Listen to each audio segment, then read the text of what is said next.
Greetings. Hope this finds you well. So in this video, I'm just going to react to the second part of the second par. That's a golf term. I'm not a golfer, so I don't know why that came up.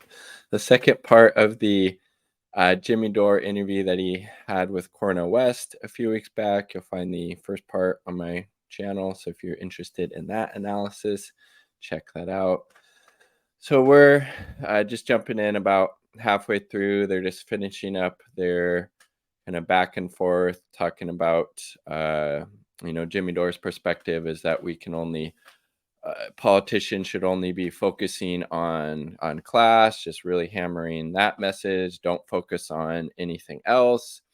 You can't bring up white supremacy. You can't talk about LGBTQ issues. Those are just, quote, identity politics from Dore's perspective. And obviously, Dr. West has a completely different, analysis. He obviously, focuses on class, but he's not going to not address white supremacy when it comes up, when it makes sense, when it happens, when he sees it, or, not talk about LGBTQ folks and their continued persecution on a state and, national level. And then they deeply disagree on that. And I'd obviously taken the perspective that West's perspective makes a whole lot more sense. You just can't completely, literally whitewash the history of this country. It was founded on white supremacy. It continues to be a white supremacist state. It props that up, continues to persecute LGBTQ people in so many ways, and race and class are deeply connected, and they always will be, right? So this is where we jump back in and start the second part. And it's also, again, interesting that the title of Dore's video is Cornel West's 45-minute commercial for Joe Biden in capital letters. So interesting. Talk about all that stuff, and that's good for a radical Black activist who's representing his community. But I'm just trying to impress upon you that there's better ways to run a presidential campaign. And so that for a Black radical activist, that's great. That's honey. But for someone who's trying to appeal to a wide swath of people, disaffected Republicans, independents, people, that's a death for that campaign. That's my opinion. That's just... Well, yeah, we'll have to see, but keep in mind, though, brother, that one, I've never, ever said that all of the followers of Brother Trump are fascists. I said he's a neo-fascist Pied Piper. His followers, 1 out of 8 went with Bernie, 1 out of 12 went with Barack Obama. He's got a heterogeneous, diverse group. And I can speak my language of truth and justice as it connects to capitalism, imperialism, white supremacy, male supremacy, transphobia, whatever it is. And there's going to be some people who listen, and there's going to be some people who don't. 100%. You're not going to get everybody with a particular message, but particularly if you explain it, in a way that makes sense, like people will be receptive to it. Not everybody, like he's saying, but some will be. But this is not just a question of political calculation and Machiavellian reflection, brother. This is about the quest for truth and justice. You got to be real. You got to be authentic. I'm not listening to consultants who tell me to use this particular kind of language with this group and this kind of language with. I think, yeah, I understand he's speaking from his own perspective, Dr. West, but I think it could be helpful to have somebody in his ear, and maybe that's Peter Dow at this point, right? His campaign manager saying, yeah, maybe, we need to be talking about how both Biden and Trump are horrible in so many different ways, and you can maybe explain those little differences, but then also explain why, if Biden got elected, that would be really bad for the working class, why that would be really bad if Trump got elected, particularly for, LGBTQ folks, and his different version of, white supremacy, right? So you could kind of have that maybe perspective. But that group, that is the essence of managerial bourgeois politics. I reject it. So I heard you say one time that someone asked you that same question, why don't you call Joe Biden a fascist, but you call Donald Trump a fascist? And one time you said that it was because Donald Trump criminalizes and demonizes his political opponents. And that's what fascists do. Well, of course, now they've been trying to criminalize and put in jail Donald Trump, Joe Biden's #1 political opponent, just like they did in Brazil and Pakistan. And so the global elite is doing this to anybody, and they'll do it to you if you act. They call that lawfare, right? Yeah, he's talking about what they did to Lula da Silva in Brazil, who is now again the president of that country, and then Imran Khan, that coup that happened there at the behest of the U.S. because Pakistan wouldn't go along with the U.S.'s proxy war in Ukraine. They wanted to chart a neutral path. Actually become a threat. They will criminalize you. They've already started to call you right wing and white supremacist yourself. And that's the game. They'll call you a sexist. They're going to call you, your followers are going to be sexist, Let's say violent, you're a Russian propagandist, racist, and white supremacist. All that. You're already been called a right winger by the establishment. So that's the game that they play. And what they're doing right now is trying to throw in prison anybody who the donor class doesn't want to run and is going to win. They'll throw in prison. That RICO Act, what is it? Organized crime and criminal conspiracy, whatever it stands for, that was used against some Cop City activists and organizers. Think about that for a second. Again, that's also going on under the Biden administration, right? I haven't heard anything from Biden or his press secretary, or right. Just saying, fascism will continue under a Democrat or a Republican. Kind of say, like Dore pointed out, the merging of corporate and the government. They'll do it to Bernie. They russiagated Bernie. They said all his followers were sexist and racist and violent. They said the same thing that they say about Trump. And they would have criminalized Bernie and put him in jail if he had a spine and he would have stood up to the establishment instead of folding into it. So it's important, I think, that people call out what's happening right now. I don't like Trump one bit. I oppose almost everything he says. And but he called for ending NATO, so I join him with that, and I'll join. He did want to, I think, somewhat have more positive relationships with the DPRK. That was one good thing I can think of. I can't really think of anything else. And with anybody to do good and nobody to do wrong. Okay. Same here. I'm with you I'm with you on that too. And so what's happening right now is what they usually do in third world countries, but they're doing it right here. The donor class doesn't want Donald Trump to become president, and he will if he's allowed to run. And so they did this. They're now 4 different indictments, each one more ridiculous than the last.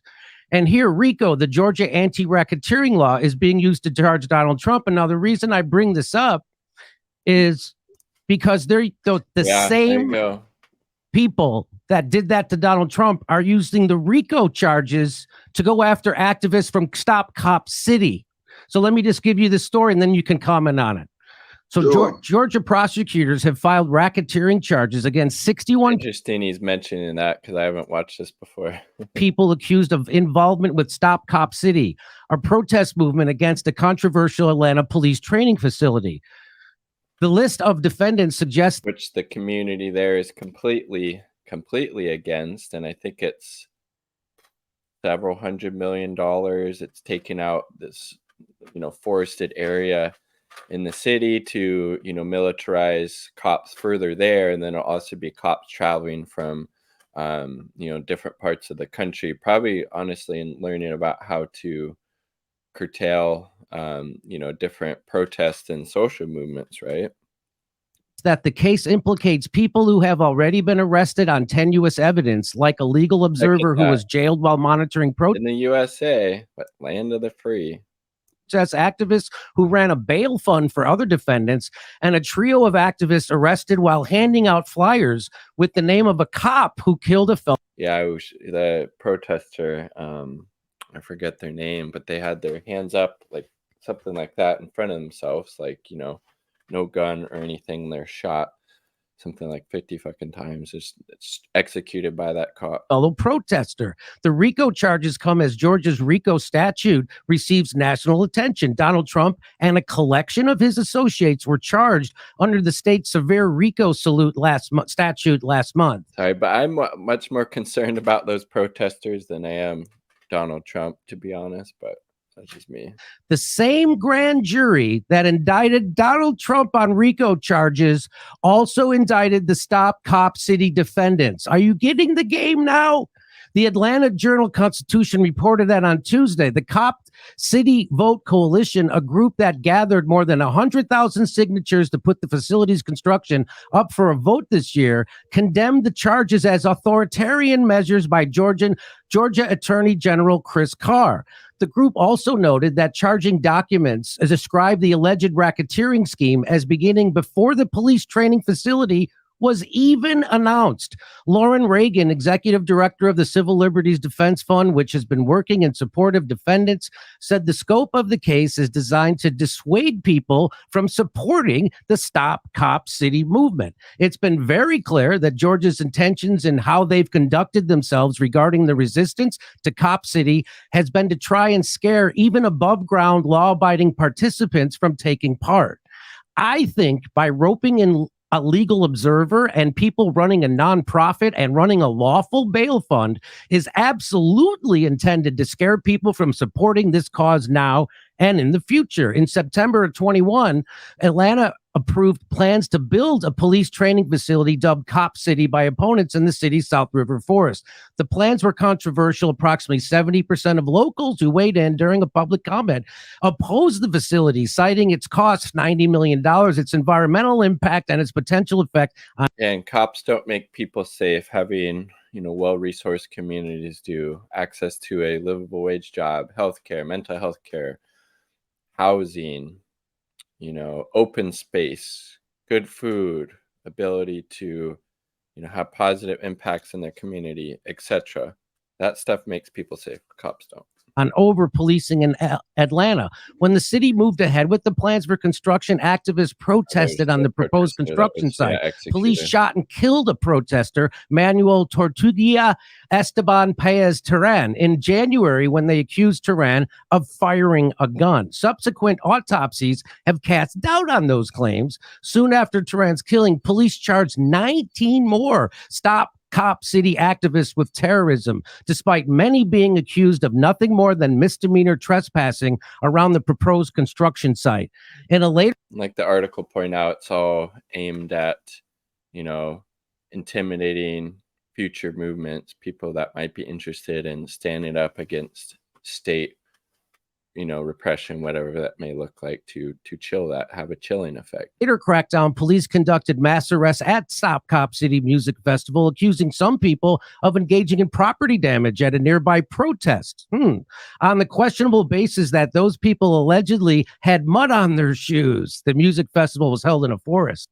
One of those legal observers was an attorney with the Southern Poverty Law Center and the National Lawyers Guild. Footage appears to show Thomas Jurgens being arrested while wearing one of the neon green hats that identifies NLG legal observers. We had some differences. When I say we, I mean myself and the. Does he need to really keep reading this whole article to West? I mean, couldn't just maybe one or two of those, right? Like, do we need the whole Attorney General's office about who should be charged with what they should be charged with, Boston told WABE. She added that Jurgens' case was one of the touch points of a number of touch points that ultimately led me to make the decision that I have made here now. The value set of our office is that I will only proceed on cases that I believe I can make beyond a reasonable doubt. The RICO charges also name 3 activists who were arrested this summer and charged with money laundering and charity fraud connected to their work running a bail fund that supported Stop Cop City defendants. Prosecutors allege that the trio committed felonies by spending some of the fund's money on such things as gasoline, forest cleanup, totes, COVID rapid tests, media, yard signs, and other miscellaneous expenses. Marlon Couts, one of the bail fund organizers named in the RICO charges, told the Daily Beast that the indictment was part of an effort to discredit activists. These indictments are just the latest chapter in a long-running campaign by Governor Kemp. But again, I'm not really sure what. Well, he's saying, well, the same, attorney general is going after Trump, is going after these people. But I mean, these people would be persecuted, harassed, under Trump or under Biden, right? The repression by the police, that's going to happen if Trump or Biden is president. Atlanta authorities to terrorize political activists. Since the beginning of the movements against Cop City, the Georgia Attorney General has shown a willingness to abuse the legal process as a weapon against political opposition. Judges have questioned the constitutionality of their methods. And even local prosecutor Sherry Boston has publicly condemned this prosecution as baseless and refused to participate. Make no mistake, this indictment is not about enforcing the law. It's a desperate overreach in an attempt to discredit legitimate political opposition, and it won't work. That's exactly what they're doing to Donald Trump. That's exactly what they'll do to you. That's exactly what they'll do to Bernie Sanders. That's exactly what they'll do to me. They'll do to anybody who is a threat to the establishment. And let me get a word in. Let me get a word. So I'm going to let you. So I just want you to. So absolutely. Go ahead. Take it where you will. I'm very glad that you're zeroing in on the struggle to shut down Cop City. I'm in deep solidarity with them. We're working together in the coming weeks, virtually and so forth. But there's a logical fallacy, a rational gap in your attempt to compare freedom fighters against a vicious system in the name of everyday folk in ghettos, in hoods, and working class communities against the police versus Trump. I didn't like that comparison. Trump can. Yeah, it's fucked up. They shouldn't be using lawfare or whatever against him. But I'm much more concerned about those Cop City activists than I am, Trump, right? That's what Wes is getting at here, right? Trump, I'm not in solidarity with Trump. I want him to have a fair trial. I'm not in solidarity with Trump simply because they use the same law against courageous, visionary freedom fighters against police brutality and police murder versus the same law against a gangster like Trump. Doesn't put Trump on a spectrum with freedom fighters, brother. Agreed. Oh, it doesn't put him on the spectrum at all. That's the fundamental difference between you and I in this case. But I'm glad you're talking about shutting down Cop City, because we know it's planned to be in a number of other cities as well. Yeah. But I'm in Mississippi. It was a goon squad. The goon squad is shot through cities across the country. We saw it in Memphis. It's in Atlanta. It's in Chicago. But the idea of you recognizing that the same weaponization against these courageous freedom fighters is somehow on a spectrum with Trump, I radically reject that. I want to. Jimmy Dore just looks kind of smug sometimes, doesn't he? Am I the only one who gets that impression? He seems very, very, very sure of himself, and he does a very good job giving out criticism, but I don't think he necessarily receives it as well, which can be hard for a lot of people, myself included. But something as Mao talked about, you got to be able to give criticism. And you got to be able to take it. A fair trial, but I think he's probably done a number of things that warrants a serious fair trial with him going to jail. But we shall see. So you're for prosecuting the last president after he loses an election. You think that's a good way to run a democracy? Because again, you don't see the connection that this is the donor class criminalizing anybody who they don't like, and they'll do it to you, and they'll do it to Bernie, and they'll do it to anybody else. And so you don't have to like Donald Trump. I don't at all, but I see what the game is being played here, and you don't see that game being played. You don't see this game, really. I see the game, the same law against the Proud Boys. I wanted a fair trial. I wanted to make sure they're treated, but at the same time, they're doing the to the Proud. They're being weaponized. But I think your support of Trump is deeper than you're acknowledging. You keep saying, "I don't like Trump. I don't like Trump." How can you compare Trump with freedom fighters against police? I'm not comparing. I'm not comparing that. I'm saying that you are. I'm saying no. I'm not. I'm not. Of course, they're going to use it against anybody who. It's the government. Okay. That's amazing that you don't see this. It is unbelievable. Now they're just kind of talking over each other at that point. It just seems like they're both kind of getting a little fed up with each other, and I feel like it's probably just going to keep deteriorating at this point, where it was kind of more somewhat cordial back and forth, right, through the earlier parts of this. That you don't see this. This is such a loser for you. We had this opportunity to show the deep differences, very deep differences, though. But you do what you got to do, and I'm doing what I got to do, and I learn from you, and I hope you can learn a little bit from me. But we shall see. The biggest story of my lifetime, if it wasn't Russiagate, which led directly just go into the vaccines and the lockdown, to the Ukraine war. And I said it was going to in 2017 when they did this. And I told everybody at the Young Turks, they're going to use this to start a war. They're going to use this. And they did. And so here we are. And so what I want to the second biggest story is probably the COVID lockdown, if not the biggest. And so many people who were supposed to be out in front on this dropped the ball. People like Noam Chomsky.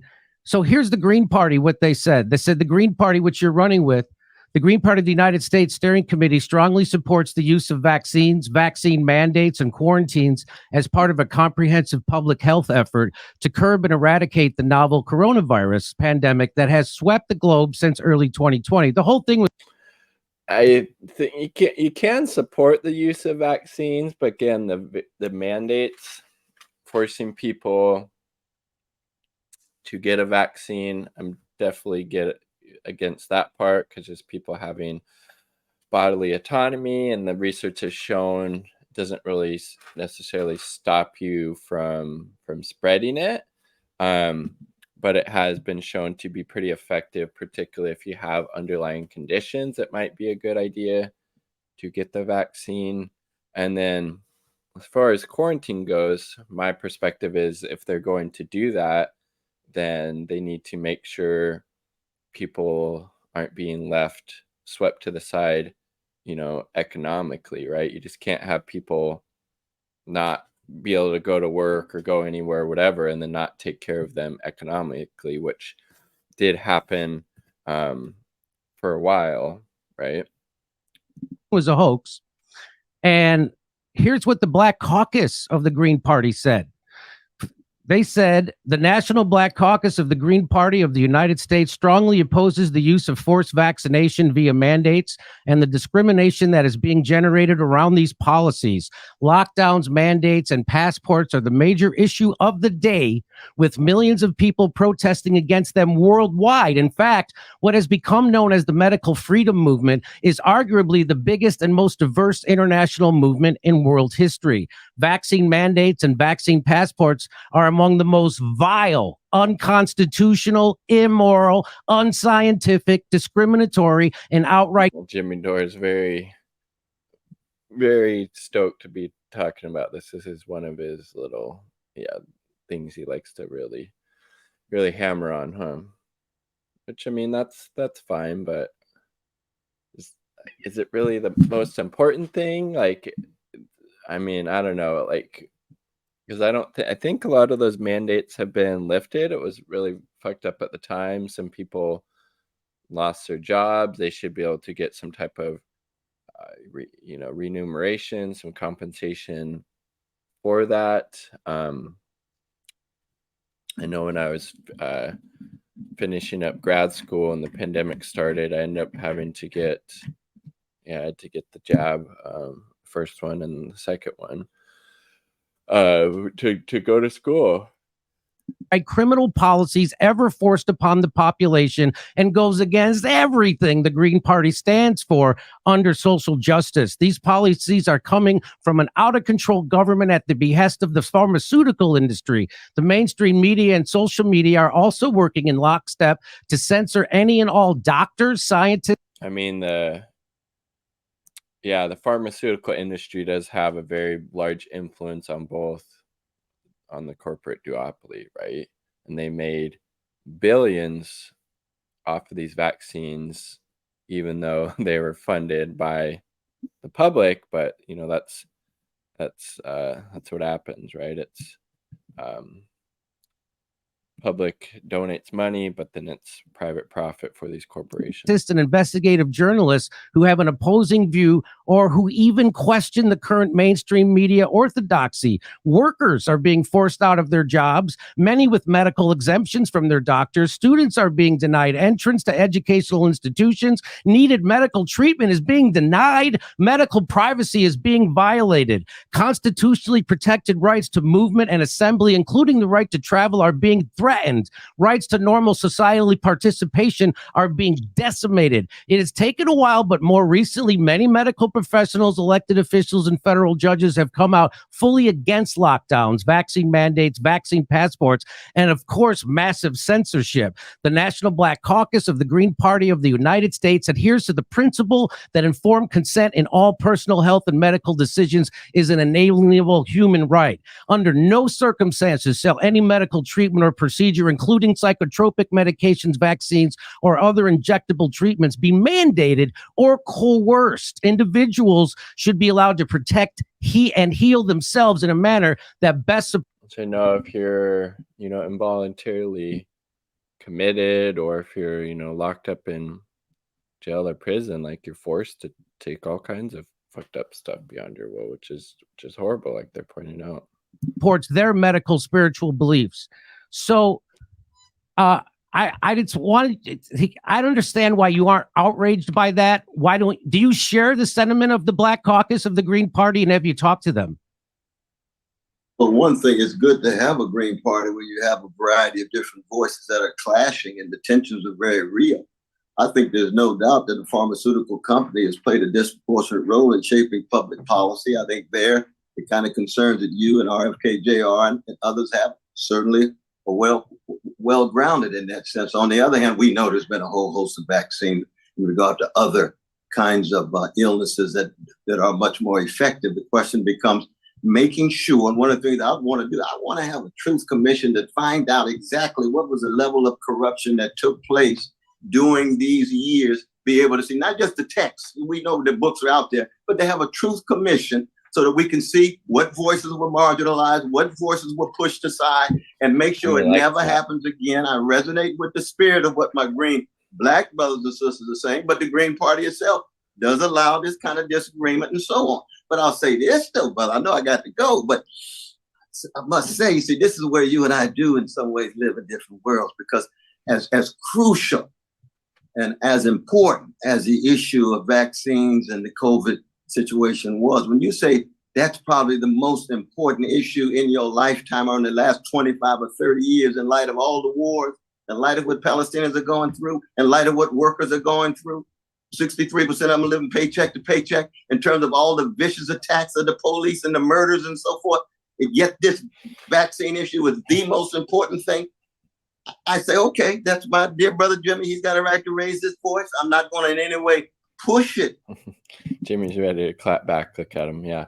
It's an important issue, but I don't think it would be like at the top of like a political campaign that I would be running. It's important, like Cornel's saying, but there's so many other things, right? And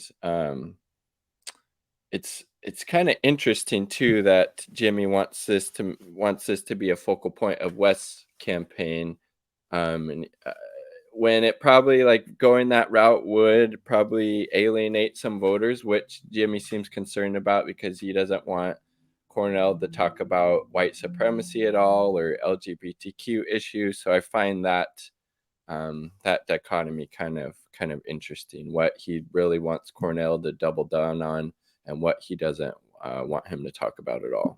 Away, but I just live in a different world. As important as vaccines have been, if I had another chance, I'd be leaning much more with the Black Caucus.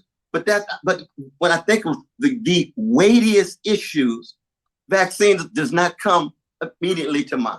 It just doesn't. That's the kind of world we live in, brother. Okay. Maybe I spend, Well, here it is. The Black business owners collapsed by 41%. Black business because of lockdowns. Do you care yet? Well, no, 70,000 workers in one state were fired because of vaccine mandates. When are you going to care? Do they all have to be trans? When do you? Jesus Christ, Jimmy, dude, give it a break. He said he cares about it, just not his top. And then well, you have to be. I mean, come on, dude. Like, Jesus Christ, Jimmy. That really. You see, like yeah, just what I was talking about. He wants him to lockdowns, class, lockdowns, class. But then can't talk about a mumbling word about white supremacy or race, like Wes was pointing out. You're going to care about these workers. What are you going to care about? What are you going to care about this? They have to be trans for me to care. You don't care. You don't care. Why don't you care about this? Why would you accuse me? Of course I care about it. You said he cared. You're saying it's not important. I didn't say it wasn't important. I said it was not the most fundamental issue in my lifetime the last 30 years. Forced medical experiments. Forced medical experiments. Last 30 years, the war on terror, which has killed so many, millions of people abroad, the Patriot Act, the war in Libya, Syria, like Wes was talking about what's going on, against the Palestinian people by the apartheid state of Israel, the proxy war in Ukraine, the MIC, the prison industrial complex, the George Floyd uprisings that took place in 2020. I don't know, but lockdown's important. The stuff's important, but not at the top. Wouldn't be at the top. The a handful of people controlling almost all the wealth. But yeah. Where is the nuance? Oh my God! Where is the complexity? So you missed this story, and you're not interested in getting it right. You agree with Jimmy Dore. So you missed this story, and you're not interested. Well, Dr. West, I wish you the best. You know I love you. You know I support you and your precious wife. And you stay strong, though, brother. Okay, I wish you all the best. I love you. Thanks for coming on. I really do wish you all the best. And I just wish you had a clearer message to reach people, but you don't. It's had to put in that little dig at the end. Jimmy Dore can be very, very petty, right? And kind of, just very petty and wants to get in that little jab there, right? Before they sign muddled, and it's a loser. Jesus Christ. So Dr. Peter McCullough, who we've had on the show. Then he's doing some ads for Dr. Peter McCullough. Well, there you go. Second part. Jimmy Dore really showing his pettiness there. And as Dr. West said, Jimmy Dore is having some problems with the nuance, being able to hold a couple different positions at once, being able to walk and chew gum. And Jimmy's very, very focused on just hammering away at the class issue.